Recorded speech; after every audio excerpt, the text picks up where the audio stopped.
Le stress, qu'il soit positif ou négatif, touche absolument tout le monde. Il va évidemment dépendre de la situation, du moment ou de la personne. Et aujourd'hui, on va voir quels sont les différents types et aussi comment y réagir. Je t'invite à regarder toute la vidéo puisqu'évidemment, j'ai gardé le meilleur pour la fin.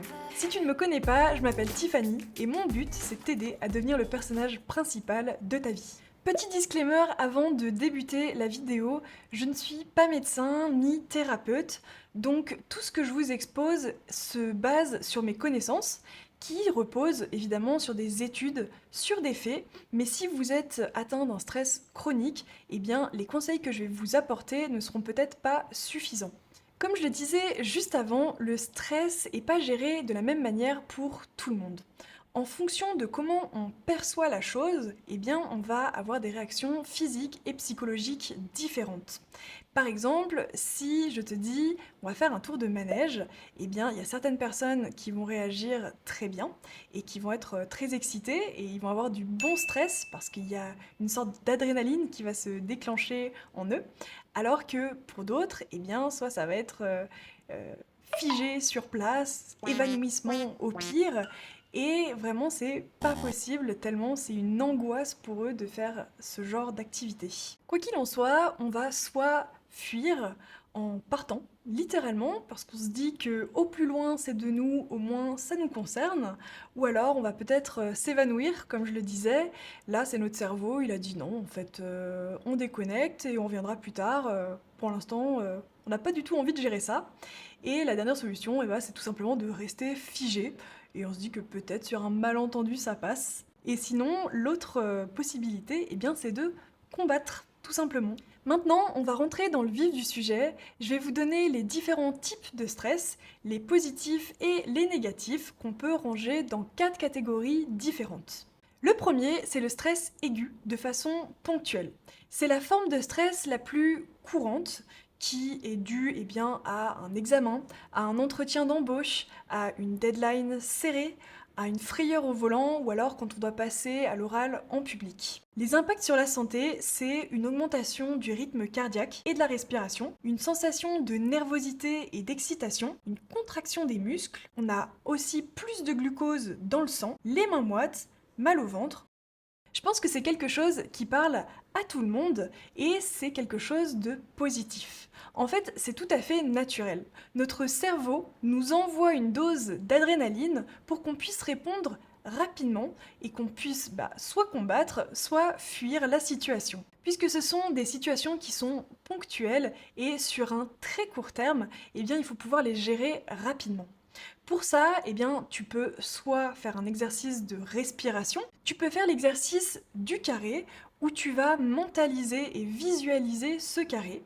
Tu vas inspirer, retenir ta respiration, expirer, retenir ta respiration en suivant la forme de ce carré.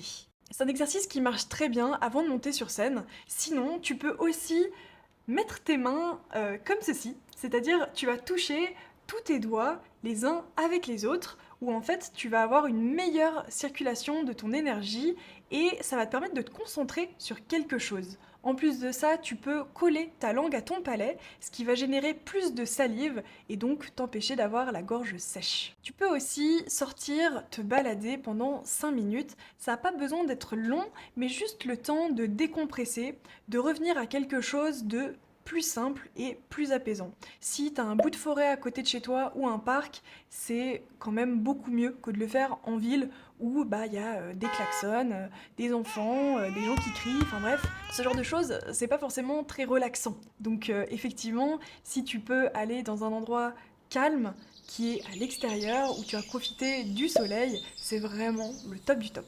Mon dernier conseil pour gérer ce type de stress, c'est de te rappeler de tout ce qui est positif dans ta vie. C'est-à-dire, eh bien, tu es en bonne santé, tu as un toit sur la tête, tu as une famille ou un entourage qui t'aime, etc., etc. Et même des souvenirs très précis d'un moment que tu as passé avec quelqu'un, d'une tarte à la fraise que tu aurais mangé, peu importe, mais de te rappeler de toutes ces petites choses qui fait que tu as une jolie vie, Te rappeler les choses positives, ça va te faire du bien et puis ça va remettre en perspective ce qui est vraiment important. Si c'est le genre de petits tips que vous aimez bien recevoir, je vous invite à aller me suivre sur les réseaux, notamment sur Instagram, c'est là où je suis la plus présente. Mon nom c'est tiffany.spark et de toute façon je vous remets le lien en description. On vient de voir le stress aigu ponctuel qui est plutôt positif, bénéfique et naturel. Et maintenant on va voir le stress aigu récurrent qui lui est beaucoup moins.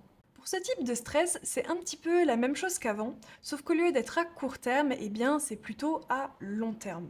En fait, ça va revenir très régulièrement, de manière épisodique, comme par exemple, eh bien, quand vous devez aller au travail et que vous savez qu'il y a régulièrement des embouteillages, si le trajet vous stresse, eh bien, ce n'est pas forcément un bon stress. Ça peut aussi être dû à un emploi du temps surchargé ou alors à un stress, une inquiétude un petit peu excessive quand il faut voyager, prendre le train, prendre l'avion. Contrairement au précédent où ça arrive d'une manière un petit peu inopinée, celui-là, eh bien, vous avez la possibilité de le changer. Si vous ne pouvez pas agir directement sur la chose, comme par exemple les embouteillages, ça va être difficile de dire à chaque personne, chaque usager de ne tout simplement pas emprunter cette route parce que vous le faites, eh bien vous pouvez tout simplement changer votre perception de la chose et vous dire ok, ça c'est un temps qui est perdu, mais je peux peut-être en profiter si je suis passager pour faire autre chose, et du coup je ne perds pas ce temps. Ou alors, si vous êtes conducteur, eh bien vous pouvez écouter un podcast. L'impact sur votre santé, ça va être des maux de tête récurrents, une perte potentielle de confiance en soi, de l'hypertension, des douleurs dans la poitrine, et à long terme, eh ben, ça peut avoir un effet vraiment grave, puisque ça peut causer des maladies cardiaques. Pour gérer ce type de stress, vous avez plusieurs façons de faire. La première, ça serait déjà de vous donner rendez-vous avec vous-même pour pouvoir mettre à plat ce qui ne va pas et en changer. Pour prévenir un petit peu du stress, eh bien vous pouvez implémenter une activité dans votre quotidien. Les plus connus, c'est le sport et la méditation, mais vous pouvez aussi écrire un journal intime ou alors faire de la poterie, du jardinage ou ce genre d'activités qui sont très déstressantes, qui vont vous permettre de vous relaxer, de prendre un moment avec vous-même et un petit peu comme on se brosse les dents tous les jours pour éviter d'avoir des problèmes, des caries, et bien là vous allez prévenir le stress en étant plus détendu au quotidien. Toutes ces activités, vous pouvez les faire seul ou alors vous pouvez vous faire accompagner. Non seulement vous aurez des connaissances que vous n'auriez pas eues si vous étiez seul, mais en plus de ça, vous aurez quelqu'un qui va pouvoir vous dire à quel point vous progressez, qui va pouvoir vous encourager et ça, c'est quand même nettement mieux. Le troisième type de stress, c'est le stress chronique. Celui-ci, c'est vraiment le pire de tous, puisque en tant qu'humain, on n'est pas censé gérer des stress qui soient aussi long terme, qui ne nous laissent aucun répit. Comme je vous l'ai dit au début, le stress à la base c'est quelque chose de naturel qui est fait pour réagir de façon rapide à une situation immédiate. En l'occurrence, quand vous êtes dans le rouge tous les mois, que vous devez gérer des tensions familiales à long terme, que ce soit votre travail qui vous plaît plus ou alors un patron qui est très insistant et qui met beaucoup la pression, ou alors un deuil que vous n'arrivez pas à faire, que ce soit la mort d'un proche ou alors une rupture amoureuse. Toutes ces situations, pour notre cerveau, c'est compliqué de savoir quoi répondre. Il ne sait pas réagir à ça, il ne sait pas s'il doit fuir ou s'il doit combattre. Les impacts sur notre santé, au-delà de ne plus avoir confiance en soi, ça peut être une dépression, de l'anxiété, des maladies cardiovasculaires à long terme, ça peut aussi être des problèmes de sommeil ou un système immunitaire qui est affaibli. Et tout ça accélère le vieillissement. Pour gérer ce type de stress, il faut déjà en connaître la cause. Une fois que vous l'avez identifié, ça va peut-être passer par un changement de mode de vie, que ce soit de simples habitudes ou alors quelque chose d'un petit peu plus radical, comme une réorientation, une rupture amicale ou amoureuse, ou alors un déménagement. Si vous n'arrivez pas à le faire seul, n'hésitez pas à demander de l'aide, que ce soit à des amis ou alors un soutien psychologique par un professionnel de santé. Avec ça, vous pouvez l'accompagner d'une activité qui est créative parce que ça va vraiment permettre à votre cerveau de se libérer. Je sais que ça paraît un petit peu bête dit comme ça, mais au quotidien, faire de la musique ou alors faire de la peinture, et ben, ça permet de libérer ce qu'on a dans la tête. Vous pouvez écrire des musiques, par exemple, sur ce que vous ressentez, ou faire un tableau qui représente vos émotions. Et je vous assure que c'est vraiment quelque chose de très bénéfique. Maintenant qu'on a passé le mauvais stress, il est temps de revenir sur une touche un petit peu plus positive, et je vais donc vous parler du dernier type, qui est le stress. C'est le stress qui se manifeste quand on commence quelque chose de nouveau, d'excitant ou de motivant, comme par exemple une nouvelle activité ou une nouvelle rencontre, une compétition de sport ou alors la réalisation d'un nouveau projet.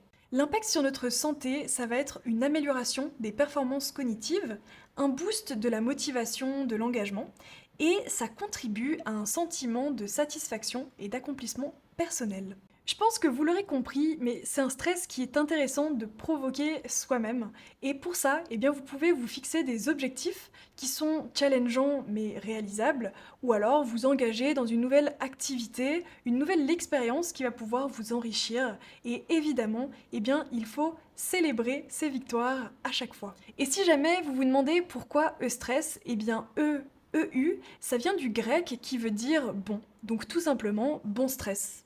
Avec toutes les informations que je t'ai transmises, maintenant tu connais les différents types de stress et donc c'est quand même beaucoup plus facile pour pouvoir les gérer. On arrive à la fin de cette vidéo, je te remercie de m'avoir écouté, on se retrouve dimanche pour un nouveau rendez-vous et sur ce, que la force soit avec toi, bye.